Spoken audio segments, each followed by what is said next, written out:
అక్కడ వైశాఖ అవకాశం ఇచ్చి కొంతమంది కింది దిగండి, స్టేజ్ వీక్ గా ఉంది.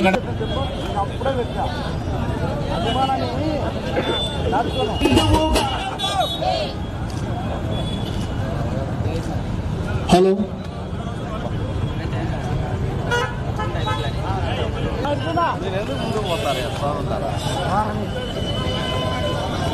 నువ్వు కూడా ఎత్తుతావు.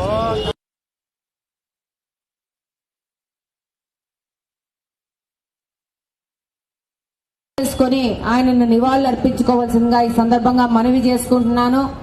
ఆయన యొక్క త్యాగ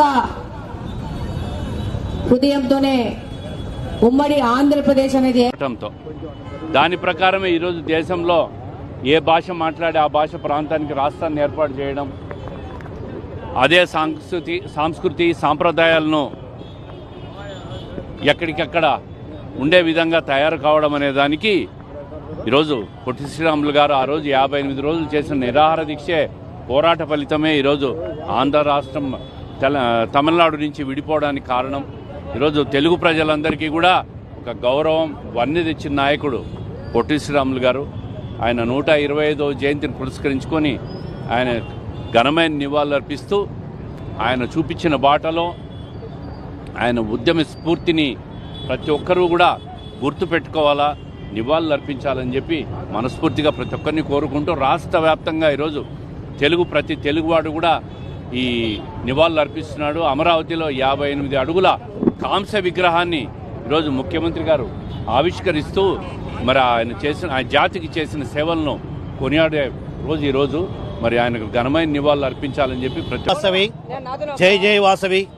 నేడు ఆంధ్ర రాష్ట్రపిత అమరజీవి శ్రీ పొట్టి శ్రీరాములు గారి యొక్క 125వ జయంతి సందర్భంగా ఈరోజు రాష్ట్రంలో ఈ యొక్క పొట్టి శ్రీరాములు గారి 58వ అడుగుల విగ్రహాన్ని ఆయన చేసినటువంటి దీక్ష 58 రోజుల ఫలితంగా 58 అడుగుల విగ్రహాన్ని ఈరోజు రాష్ట్ర ప్రభుత్వం ఆవిష్కరణ చేయడం జరుగుతుంది. ఈ యొక్క విగ్రహావిష్కరణ సందర్భంగా ప్రభుత్వం 6 ఎకరాల స్థలాన్ని కేటాయించడం జరిగింది. ఆ యొక్క విగ్రహ నిర్మాణం కొరకు రాష్ట్రంలో ఉన్నటువంటి ఆర్య వైశ్యులందరూ కూడా తమ యొక్క ఉదార స్వభావంతో విరాళాలు అందించి ఆ యొక్క నూతన విగ్రహాన్ని ఏర్పాటు చేసుకొని ఈరోజు ఆవిష్కరించుకోవడం జరుగుతుంది.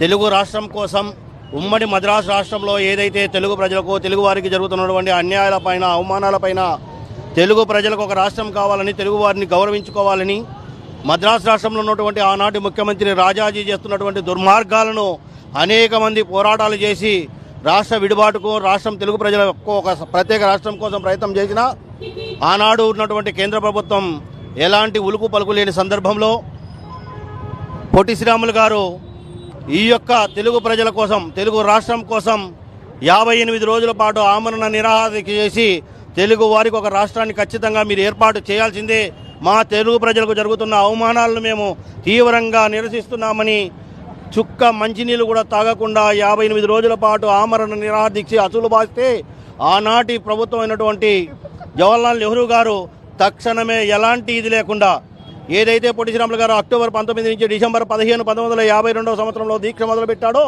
1953 డిసెంబర్ 15 ఆయన తదనంతరం జవహర్లాల్ నెహ్రూ గారు డిసెంబర్ 19వ తారీఖున ఒక ప్రకటన చేయడం జరిగింది. ఎలాంటి సమయాభావం లేకుండా ఇక తక్షణమే రాష్ట్ర సాధన సాధ్యం, ఇక తెలుగు వారికి ప్రత్యేక రాష్ట్రం కావాల్సిందే, ఆ యొక్క పొట్టి శ్రీరాములు గారి త్యాగం వృధా కాకూడదని చెప్పేసి ఆనాడు 1953 అక్టోబర్ 1వ తారీఖున మనం ఈ యొక్క తెలుగు రాష్ట్రాన్ని, ఆంధ్రప్రదేశ్ రాష్ట్రాన్ని ఉమ్మడి కర్నూలు వేదికగా మనం ఏర్పాటు చేసుకొని పరిపాలన సాగించడం జరిగింది. అలా అనుకుంటే 1953 అక్టోబర్ 1న రాజధానిగా ఏర్పాటు చేసుకుని మనం ఏదైతే రాష్ట్ర సాధన కోసం కృషి చేసిన మహనీయుని త్యాగాన్ని గురించుకుంటున్నామో ఆయన యొక్క త్యాగాన్ని స్మరించుకోవాలని మీ అందరినీ కోరుకుంటున్నాం, ప్రభుత్వాన్ని కోరుకుంటున్నాం. జై వాసవి. ప్రతి ఒక్కరూ తప్పనిసరిగా యూట్యూబ్లోకి వెళ్ళి కడప వార్తను లైక్ చేయండి, సబ్స్క్రైబ్ చేయండి. ఇట్లు మీ జి రమణయ్య, ఎడిటర్, కడప వార్త.